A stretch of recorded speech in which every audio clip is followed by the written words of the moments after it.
Innal hamdalillah, segala puji bagi Allah Subhanahu wa taala. Nahmaduhu wa nasta'inuhu wa nastaghfiruh. Hanya kepadanya kita selalu memuji, meminta pertolongan serta bertaubat dari dosa-dosa kita. Wa na'udzu billahi min syururi anfusina. Dan hanya kepada Allah pula kita meminta agar dijauhkan dari keburukan-keburukan diri kita. Wa min sayyiati a'malina, dan dari segala dosa yang pernah kita lakukan. May yahdihillahu fala mudhillalah. Barang siapa yang telah Allah berikan petunjuk maka tidak akan pernah sesat selamanya. Wa may yudlilhu fala hadiyalah. Dan barang siapa yang telah Allah sesatkan maka tidak akan mendapatkan petunjuk selamanya. Asyhadu an la ilaha illallah wahdahu la syarikalah wa asyhadu anna Muhammadan abduhu wa rasuluh. Saya bersaksi tiada Tuhan yang berhak disembah kecuali Allah, dan Muhammad benar-benar hamba juga utusannya. Qala Allah Ta'ala, Allah mengingatkan dalam kitabnya, Ya ayyuhalladzina amanu taqullaha haqqa tuqatihi wa la tamutunna illa wa antum muslimun. Hai sekalian orang-orang yang beriman, bertakwalah, hanya patuh dan tunduklah kepada satu-satunya pencipta segala sesuatunya, yaitu Allah, baik yang di langit, di bumi, yang di kedalaman lautan. Sebenar-benar patuh dan tunduk, dan jangan pernah kalian meninggal dunia kecuali dalam keadaan Islam. Di ayat yang lain Allah pun berfirman, qala Allah Ta'ala, ya ayuhan nasu taqu rabbakum alladhi khalaqakum min nafsin wahidah wa khalaqa minha zawjaha wa batha minhuma rijalan katsiran wa nisaa wattaqullaha alladhi tasaaluna bihi wal arham innallaha kana 'alaikum raqiba. Hai sekalian manusia, sekali lagi bertakwalah, hanya patuh dan tunduklah kepada Allah, yang halal yang ia halalkan, yang haram yang ia haramkan, yang telah menciptakan kalian dari jiwa yang satu, yaitu Adam alaihissalam, dan telah menciptakan dari jiwa yang satu istrinya Hawa alaihissalam, dan telah banyak memberikan keturunan laki-laki juga perempuan dari keduanya. Sekali lagi bertakwalah kepada Allah dan jagalah hubungan silaturahim, sesungguhnya Allah senantiasa mengawasi kalian. Di ayat yang ketiga, qala Allah Ta'ala, ya ayyuhalladzina amanu taqullaha wa qulu qawlan sadida yuslih lakum a'malakum wa yaghfir lakum dhunubakum wa may yuti'illaha wa rasulahu faqad faza fawzan 'azima. Hai sekalian orang-orang yang beriman, sekali lagi bertakwalah, hanya patuh dan tunduklah kepada Allah dan ucapkan kalimat yang benar. Niscaya Dia akan memperbaiki amal-amal perbuatan kalian, mengampuni dosa-dosa kalian. Barang siapa yang mentaati Allah dan Rasulnya, sesungguhnya dia telah mendapatkan kemenangan yang besar. Amma ba'd, fa inna asdaqal hadithi kitabullah. Kita tahu sebaik-baik rujukan umat Islam dalam segala lini kehidupan mereka, terutama ibadah, adalah kitabullah, Al-Quran. Wa khair hadyu Muhammadin sallallahu alaihi wa sahbihi wasallam. Dan sebaik-baik petunjuk setelah Al-Quran adalah petunjuk baginda Nabi besar Muhammad sallallahu alaihi wa sahbihi wasallam. Wa syarrul umuri muhdatsatuha, dan seburuk-buruk perbuatan dalam ibadah tidak punya rujukan dari keduanya. Fa inna kulla muhdatsin bid'ah, karena perbuatan ibadah tidak punya rujukan dari wahyu dikenal dengan perbuatan baru dalam agama. Wa bid'atun dhalalah, perbuatan baru akan membawa pelakunya pada kekeliruan, dan final kedua akan membawa pelakunya ke dalam api neraka. Saudaraku seiman rahimani wa rahimakumullah, apa yang saya bacakan tadi dikenal dengan khutbah hajah. Baginda Nabi besar Muhammad sallallahu alaihi wasallam tidak pernah menemukan momen-momen penting, di antaranya khutbah Jumat, dua khutbah hari raya Idul Fitri dan Idul Adha, juga pada saat akan mengirim pasukan, atau dalam momen-momen yang lainnya pun, kecuali beliau selalu mengingatkan umat Islam agar memahami 3 ayat pentingnya patuh dan tunduk kepada Allah yang sudah saya bacakan tadi, dan juga bagaimana mereka dalam ibadah kembali kepada wahyu Al-Quran dan Sunnah. Kesempatan ini teman-teman sekalian, saya akan menyampaikan sebuah judul, wahai muslim, kematian sedang mengejarmu. Ada satu fenomena teman-teman sekalian yang kita semua bisa lihat di depan mata kita, yaitu masalah kematian. Risalah ini akan kami sampaikan kepada orang yang sehat dan sakit, orang yang kaya dan juga miskin, para pemimpin dan masyarakat, orang cerdas dan juga orang yang bodoh, laki-laki dan perempuan, anak kecil ataupun orang dewasa. Ingatlah saudaraku, kita akan mengakhiri kehidupan dunia ini. Ada batas waktu di mana kita semua akan meninggalkannya. Semua yang kita kumpulkan dari rumah yang mewah, kendaraan yang kita banggakan, pasangan hidup, apa saja dari pakaian, bahkan perlengkapan dan pernak-pernik kehidupan ini, semuanya akan ditinggal. Pasti kita akan meninggalkannya. Nabi SAW bersabda dalam sebuah hadis yang sahih, kalau anak Adam meninggal dunia, akan ikut bersamanya ke kuburan 3, keluarganya, hartanya, dan amalnya, serta akan pulang 2, keluarganya akan pulang. Secinta-cintanya seorang istri pada suaminya, pasti dia tidak akan pernah menginap di kuburan itu, dia akan pulang. Cinta-cintanya seorang suami pada istrinya juga tidak akan tinggal menemani istrinya di kuburan. Orang tua dengan anak, teman dengan temannya, bawahan dengan atasannya, semuanya akan meninggalkan kuburan tersebut. Begitu juga dengan harta, mobil semewah apapun hanya diparkir di pagar kuburan, setelah itu akan dibawa pulang menjadi warisan. Yang tinggal bersama kita hanya satu, amal kita, yang selama ini selalu kita lalaikan. Mikrofon masjid dengan keras, panggilan dari Allah, hayya 'alas shalah, hayya 'alal falah, ayo salat, ayo menuju kepada kemenangan, kita lalaikan. Orang miskin yang mengetuk-ngetuk kaca mobil, di sebelah rumah orang miskin tidak makan, mengulurkan tangannya, lalu syaitan membisikkan kuping kita mengatakan orang itu masih muda, masih kuat, lalu kita mengiyakan syaitan sehingga kita tidak mengeluarkan sedekah tersebut. Al-Quran hanya menjadi hiasan, berbangga-bangga dengan kertasnya, dengan sampulnya yang bagus, penerbitnya yang dikenal, atau yang bestseller yang dijual di pasar-pasar. Bukan lagi berfungsi sebagai ayat-ayat Allah, peringatan yang harus dibaca dan jadi prinsip hidup, hanya menjadi sebuah kenangan saja. Begitu juga dengan orang tua yang dilupakan, hanya kena jabatan yang sudah naik, harta yang sudah mulai melimpah, memiliki pasangan yang cantik, anak-anak yang banyak, sehingga orang tua di kampung halaman dilupakan. Telepon pun hanya setahun sekali. Tidak ada lagi kejar pahala dan surga dari kedua orang tua. Padahal seorang salafus saleh pernah menemukan salah satu orang tuanya meninggal, lalu dia menangis terisak-isak. Kemudian murid-muridnya menanyakan, kenapa anda menangis? Kata dia, sungguh satu pintu surga sudah tertutup untukku, maka tertinggal satu lagi. Dan sekian banyak fenomena dalam kehidupan kita yang kita lalaikan, saudaraku seiman. Dengarkan dan renungi baik-baik bagaimana Allah mengingatkan dalam kitabnya tentang masalah hari pulang ini. Yang pertama disebutkan di dalam Al-Quran surah Al-Baqarah ayat 281. Allah berfirman, dan kekal ditilawakan oleh orang-orang beriman sampai hari kiamat. A'udzu billahi minasyaitonir rajim.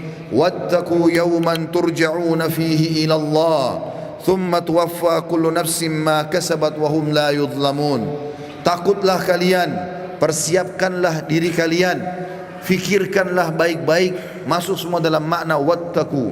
Hati-hatilah kalian dengan hari di mana kalian akan dikembalikan kepada Allah. Kemudian setiap jiwa akan diberikan balasan dan laporan dari amal-amalnya, baik ataupun buruk, dan mereka tidak akan dizalimi sedikit pun.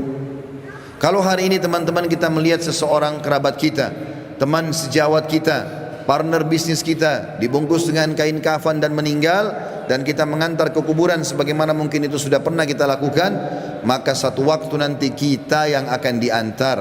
Teman-teman sekalian masih malas sholat, sholatlah teman-teman sebelum anda disolati oleh orang-orang. Banyak orang meninggalkan saf pertama masjid, padahal itu keutamanya sangat besar, tapi dia menunggu dia akan disolati di saf pertama pada saat meninggal dunia. Ini kerugian, penyesalan akan datang terakhir, saudaraku seiman. Dalam ayat lain Allah berfirman dalam surah Al-Baqarah ayat 48, A'udzu billahi minasyaitonir rajim. Wattaqu yawman la tajzi nafsun an nafsin syai'a wa la yaqbalu minha syafa'atun wa la yu'khadhu minha 'adlun wa la hum yunsarun. Hati-hatilah kalian, perhatikan baik-baik, renungi baik-baik, kata Allah, hari di mana tidak ada lagi jiwa bisa membantu jiwa yang lain, dan tidak akan diterima lagi rekomendasi-rekomendasi, pertolongan-pertolongan, dan juga tidak akan pernah ada yang bisa memenangkan.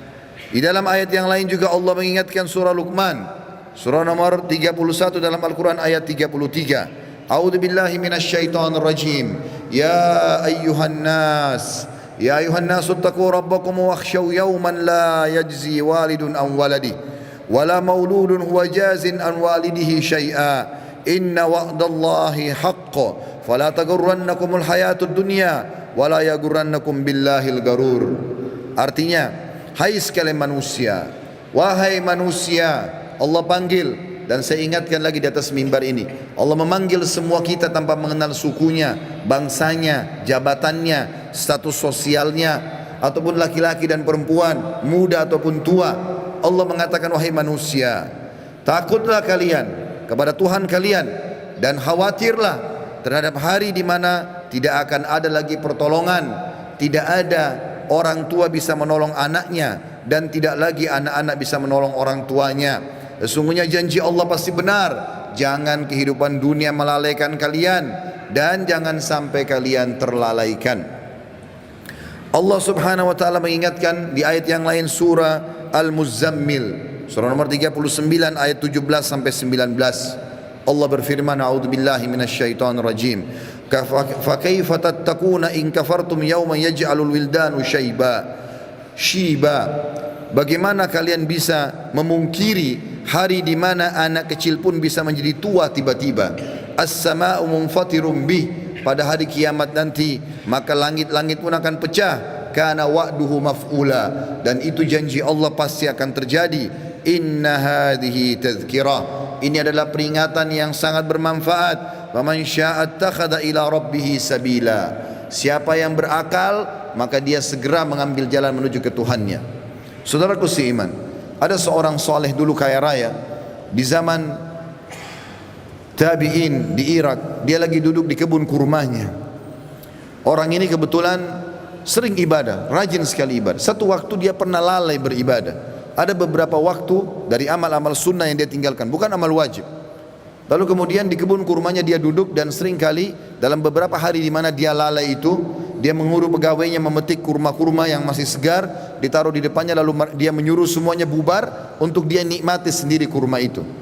Pada saat dan kebunnya ini ditutup dengan pagar yang sangat tinggi, tidak ada yang bisa masuk, penjaga yang sangat ketat. Maka pada saat dia lagi duduk menikmati kurma tersebut, tiba-tiba di depannya semak belukar ya, bergerak seakan-akan ada orang. Maka dia sambil marah mengatakan, siapa kamu? Begitu beraninya kamu masuk ke dalam kebunku tanpa izin. Maka tiba-tiba keluar dari semak belukar tersebut orang yang dia tidak kenal. Lalu orang itu mengatakan, sesungguhnya aku adalah sosok yang tidak butuh izin untuk datang ke tempat siapapun. Aku sosok yang selalu ditakuti oleh seluruh raja-raja dan orang-orang yang membongkok atau menyombongkan diri. Aku sosok yang selalu kalau datang tidak pernah terlambat dalam menyelesaikan urusanku. Maka tiba-tiba orang soleh dan kaya ini menundukkan matanya yang tadinya melotot karena merasa marah, tiba-tiba dia ketakutan. Lalu dia mengucapkan kalimat, apakah Allah masih memberikan aku kesempatan untuk kembali? Maka dia pun, orang itu pun mengatakan, masih ada beberapa waktu untukmu, maka bertaubatlah. Tiba-tiba orang itu menangis, kemudian dia angkat kepalanya, orang yang tadi menyampaikan berita itu sudah hilang. Teman-teman sekalian, kita tidak butuh menunggu kita sakit masuk ke ruangan ICU baru mati. Kita juga tidak butuh teman-teman sekalian untuk menjadi tua dan ubanan semua rambut kita baru kita meninggal dunia. Kita tidak butuh tiba-tiba teman-teman stroke ataupun tubuh kita melemah atau kulit kita keriput baru kita meninggal dunia. Berapa banyak anak kecil yang masih muda pada saat ajalnya datang semuanya meninggal dunia. Mati fenomena yang tidak bisa kita menghindar darinya. Perhatikan baik-baik, Allah berfirman di dalam surah Al-Imran, surah nomor 3 ayat 185. A'udzubillahi minasyaitonir rajim. Kullu nafsin dha'iqatul maut wa innama tuwaffawna ujurakum yawmal qiyamah. Faman zuhziha 'anil nari wa udkhilal jannata faqad faz. Wa mal hayatud dunya illa mata'ul gurur. Semua yang bernyawa pasti merasakan kematian, dan mati adalah terlepasnya ruh dari jasad seseorang dan pindahnya dia ke alam abadi akhirat sana. Dan setiap jiwa akan diberikan balasan pada hari kiamat sesuai dengan amalnya. Maka siapa yang bisa diselamatkan pada hari kiamat dari api neraka kemudian masuk ke dalam surga, sungguh dia telah beruntung. Ketahuilah, kehidupan dunia hanyalah kehidupan yang menipu belaka. Di dalam ayat lain Allah mengingatkan juga dalam surah Al-Anbiya, wahai para olahragawan yang merasa badannya berotot, kuat, segar, atau orang-orang yang menjaga kesehatannya dengan vitamin yang mahal, tidak akan bermanfaat pada saat ajal datang. Wahai orang-orang yang merasa hartanya banyak, orang yang selalu memerintahkan banyak pegawainya. Sadarlah teman-teman sekalian, bahwasanya itu hanya sebentar. Semua ada pertanggungjawabannya. Allah mengingatkan dalam surah Al-Anbiya, surah nomor 21 ayat 35. A'udzubillahi minasyaitonir rajim. Kullu nafsin dha'iqatul maut wa nabluukum bisyarri wal khairi fitnah wa ilaina turja'un. Semua yang bernyawa pasti akan mati, dan kami menguji kalian dengan kebaikan dan keburukan sebagai fitnah. Maka kalian harus tahu kalian akan dikembalikan kepada kami. Maksudnya kata ulama tafsir, kebaikan adalah dengan jabatan, dengan harta, dengan kelebihan paras wajah, fisik, pasangan hidup, keturunan yang banyak. Itu cobaan dari Allah subhanahu wa ta'ala. Bersyukur tidak, digunakan dalam ketaatan kepada Allah atau tidak, dia tunggangi enggak itu untuk panen pahala yang besar pada hari kiamat. Begitu juga kami uji kalian dengan keburukan. Keburukan juga datangnya penyakit, gangguan orang, semua melalui itu. Bersabar tidak, sehingga akhirnya mendapatkan pahala yang maksimal pada hari kiamat. Di dalam ayat lain surah Al-Ankabut, surah nomor 29 ayat 57 juga Allah berfirman, A'udzubillahi minasyaitonir rajim. Kullu nafsin dha'iqatul maut, thumma ilaina turja'un. Semua yang bernyawa pasti akan mati.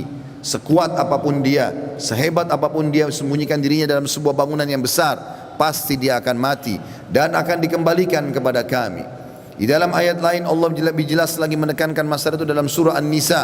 A'udzubillahi minasyaitonir rajim. Aynama takunu yudrikkumul maut walau kuntum fi burujim musyayyadah.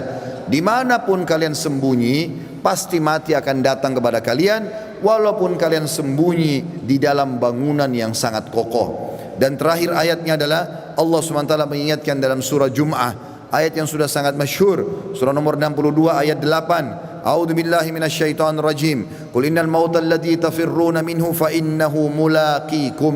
Tsumma turadduna ila alimil ghaibi wasyahadati fayunabbiukum bima kuntum ta'malun. Katakan hai Muhammad, sampaikan kepada semua manusia, terutama umatmu, mati yang selama ini kalian tidak mau kenang, tidak mau ingat, tidak mau punya persiapan, pasti akan mendatangi kalian. Kemudian kalian akan dikembalikan kepada zat yang maha mengetahui yang gaib dan juga yang nyata, dan akan memberitahukan kepada kalian apa yang telah kalian amalkan.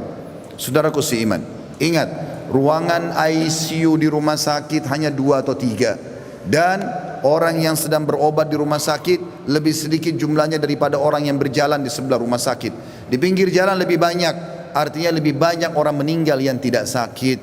Hati-hati. Berapa banyak orang yang muda, masih anak-anak sudah dipikul di geranda jenazah. Sadarlah teman-teman sekalian, mati ini kalau selalu dikenang, dia akan jadi pengontrol dalam kehidupan. Maka kita hanya selalu tahu yang kita nikmati yang halal, yang kita kerjakan yang diperintahkan oleh Sang Pencipta Allah, dan semua yang haram, bahkan yang makruh pun akan ditinggalkan. Mati adalah pengawas yang sangat baik. Makanya kata Nabi SAW dalam sebuah hadis, kafa bil mauti dzakira, cukuplah mati itu akan menjadi peringatan bagi orang-orang. Demikian juga kata Nabi SAW dalam hadis, mengingatkan kepada kita, melengkapkan ayat-ayat tadi yang saya bacakan. Di dalam sebuah hadis yang sahih kata Nabi SAW, akthiru dzikra hadimal ladzat, ingatlah selalu dan perbanyak mengingat sesuatu yang menghancurkan semua kenikmatan, yakni al-maut, atau itu adalah kematian. Fa innahu lam yadhkuruhu ahadun fi diqi minal aishi illa wassa'ahu alaih. Tidak ada orang yang mengingat mati pada saat dia sedang sempit kehidupannya, lagi ada masalah besar yang dia hadapi, kecuali akan melapangkan hidupnya. Oh, ternyata saya akan mati. Maka penyakitnya jadi ringan, utang-utang yang berat pun jadi ringan, dan dia berusaha untuk menyelesaikan sebelum mati menyambutnya. Wala dzakarahu fi sa'atin illa dayyakahu alaihi. Dan siapapun yang mengingat pada saat dia lagi lapang, maka dia pun akan berhati-hati menyempitkan semua celah-celah di mana dia bisa melakukan perbuatan yang haram. Dalam sebuah hadis yang lain kata Nabi SAW, kata Abdullah bin Mas'ud, pernah sekali bersabda, malulah kalian kepada Allah dengan sebenar-benar malunya. Kata Abdullah bin Mas'ud, kami malu kepada Allah ya Rasulullah. Kata Nabi SAW, bukan itu yang aku maksudkan, tetapi siapapun yang berusaha benar-benar menjaga kepalanya dan apa yang ada di isinya, dan juga perutnya dan apa yang akan dia masukkan, beserta juga menjaga lisannya dan meninggalkan perhiasan dunia ini yang haram, yang tidak Allah halalkan, dia berusaha mencari yang haram, maka dia telah malu kepada Allah dengan sebenar-benarnya. Dan Nabi SAW, teman-teman sekalian, pernah mengantar jenazah atau melihat ada jenazah diantar oleh para sahabat. Kemudian Nabi SAW menanyakan apa yang mereka kerjakan, lagi ngerumun. Kata para sahabat, menggali kuburan ya Rasulullah, akan masukin jenazah. Maka kata para sahabat, tiba-tiba kami lihat Nabi SAW bersegera ke sana. Kemudian duduk di depan liang lahat tersebut, lalu meletakkan lutut beliau ke tanah. Lalu saya pun datang, kata Al-Bara ibn Azib radhiyallahu anhu perawi hadis ini, saya pun datang lalu menanyakan, kenapa ya Rasulullah? Maka saya melihat Nabi SAW tidak menjawab dan meneteskan air mata sampai tanah itu basah. Lalu beliau mengatakan, wahai saudara-saudaraku, untuk ini kalian harus punya persiapan. Hasan Basri rahimahullah, seorang ulama tabi'in, pernah mengantar jenazah. Lalu dia berzikir. Sambil berzikir, ada seorang anak muda di sebelahnya bertanya kepadanya, lagi ngantar jenazah, wahai imam, kalau imam itu kita kiai sekarang, wahai imam, kenapa anda berzikir? Sampaikan kepada saya, bukankah kita lagi ngantar jenazah? Kata beliau, wahai anak muda, berzikir ya, atau diamlah, karena sungguhnya yang sedang kita antar sudah tidak bisa berzikir lagi. Juga Uwais Al-Qarni pernah berkata, wahai penduduk Kufa, salah satu tabi'in yang masyhur, yang kata Nabi SAW, afdal tabi'in adalah Uwais Al-Qarni, seorang yang sangat saleh dan berbakti pada ibunya. Dia mengatakan, wahai penduduk Kufa, kota yang dia meninggal di sana, sesungguhnya kalau kamu sedang tidur, kamu sedang berbantalkan kematian. Oleh karena itu, kalau kamu masih sempat bangun, maka ketahuilah kau satu waktu tidak akan bangun lagi. Begitu juga dengan Al-Lubaydi. Al-Lubaydi ini seorang tabi'in yang meriwayatkan tentang Abu Ishaq rahimahumullah. Dia mengatakan, aku selalu melihat Abu Ishaq mengeluarkan dari kantongnya sekertas-kertas, selalu membaca, setiap habis sholat dibaca sama dia. Saya tidak pernah nanya selama hidupnya, dan pada saat dia meninggal, saya pun mendapatkan kertas itu di kantongnya, lalu saya membaca. Ternyata isinya adalah, wahai Abu Ishaq, perbaguslah amalanmu, sesungguhnya ajalmu telah dekat. Wahai Abu Ishaq, perbaguslah amalmu, sesungguhnya ajalmu sudah dekat. Saudaraku seiman, sebagai penutup dalam khutbah ini bukan bermaksud menakut-nakuti, tetapi kita harus sadar sebagai seorang muslim, salah satu rukun iman kita iman kepada hari kiamat, rukun iman yang kelima, dan rentetannya adalah mengetahui kematian akan datang, mengetahui adanya alam barzah, dan juga kita tahu akan ada pembangkitan hari kiamat dan ditimbang amal baik dan amal buruk, serta juga akan ada surga dan neraka. Ini penentuan terbaiknya adalah pada saat sekarang kita masih hidup. Jangan terus-menerus lalai. Cukuplah yang telah berlalu. Kata para ulama, kalau yang berlalu adalah kebaikan, bersyukurlah dari amal soleh. Kalau perbuatan buruk, maka bertaubatlah. Kalau seandainya yang sedang kamu lakukan, kalau kamu masih hidup hari ini, perbaikilah amalmu hari ini, dan hari esok kau hanya bisa membuat program. Oleh karena itu teman-teman sekalian, hati-hatilah dengan masalah-masalah seperti ini. Sebaiknya setiap muslim harus sadar, memperbanyak mendalamkan ilmu agama dan beramal soleh, serta bertobat dari dosa-dosanya. Aqulu qauli hadza, saya sudah mengucapkan perkataan ini, wa astaghfirullah li wa lakum, dan saya beristighfar kepada Allah dan mengajak jemaah istighfar kepada Allah. Innahu huwal ghafurur rahim, sesungguhnya dia maha menerima tobat hamba-hambanya dan juga maha pengasih.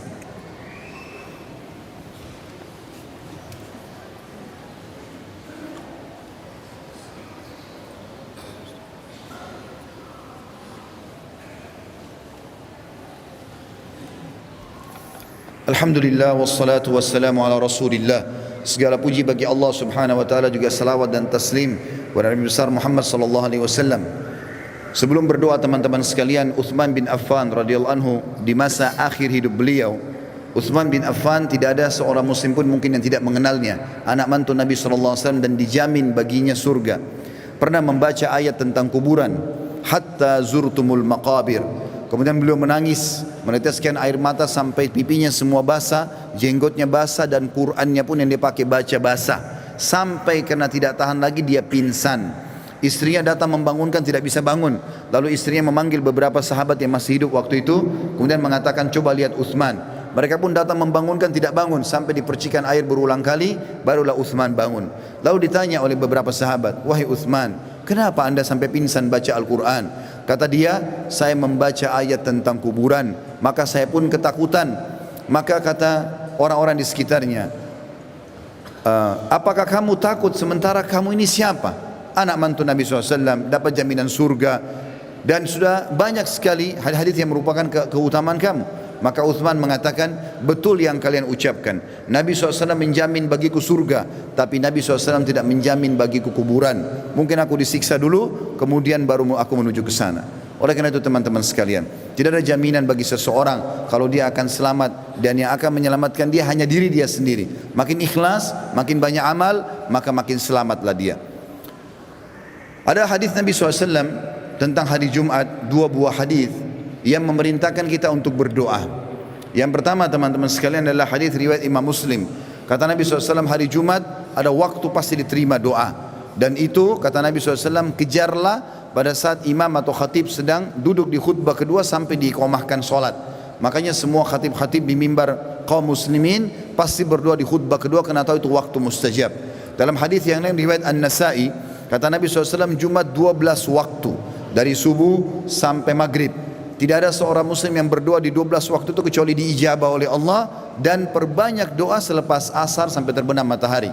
Maka jangan sia-siakan dua waktu ini. Sekarang kita hadirkan hati dan fikiran kita untuk berdoa kepada Allah Subhanahu wa taala, semoga Allah kabulkan. Dan sebentar selepas asar sampai menjelang maghrib, maka berdoalah dan sampaikan hajatmu hai saudaraku kepada Tuhanmu, karena Tuhanmu Maha Pengampun dan Maha penerima taubat hamba-hambanya. Alhamdulillahi Rabbil Alamin. Kami memuji-Mu ya Allah sebagaimana layak Kau dipuji sebagai pencipta. Kami tahu dan yakin Engkau sedang melihat kami kerana Engkau Maha melihat, mendengar kami kerana Engkau Maha mendengar, dan mengetahui semua niat dan gerak-gerik kami kerana Engkau Maha mengetahui. Kami tidak berkumpul di rumah-Mu ini ya Allah kecuali untuk menjalankan salah satu perintah-Mu. Maka terimalah amal ini dengan pahala yang sempurna. Ya Allah, terimalah seluruh amal-amal kami yang telah kami lakukan dari awal kami balik, semuanya dengan pahala yang sempurna. Begitu pula yang sedang kami kerjakan, begitu juga yang akan kami kerjakan sampai menjelang ajal datang nanti. Begitu juga dengan amal kedua orang tua kami dan seluruh kerabat kami. Ya Allah, ampunilah kami, kedua orang tua kami, seluruh kerabat kami, muslimin dan muslimat, mukminin dan mukminat yang hidup dan juga yang sudah meninggal.